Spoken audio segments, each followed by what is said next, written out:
So we're using Windows 11 and we want to remove a Microsoft account so that we can then log in with a local account.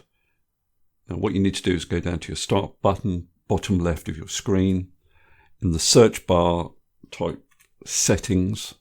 Settings should appear in the search results. Select it.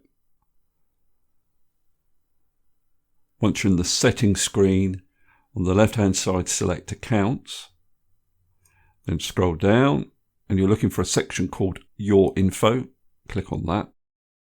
And then you're looking for a section called Account Settings. You need to click on this link, Sign in with Local Account instead. Then you select Next. You put in the PIN that you are currently using to log onto your machine. You need to select a username for your new local account. You can leave it as it is.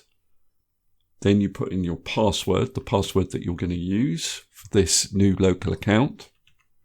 And you need a password hint. Then select Next, and then select Sign Out and Finish. So I've restarted my PC. I logged in with my new local account.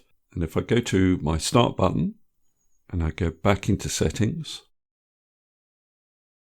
back into Accounts, I can see now that I'm logged in with a local account. If ever you want to sign back in with your Microsoft account, then you have the option here. Okay, that's all I wanted to cover in this particular video. Hopefully that's useful. If it is, please give me a thumbs up and subscribe, and I'll see you next video.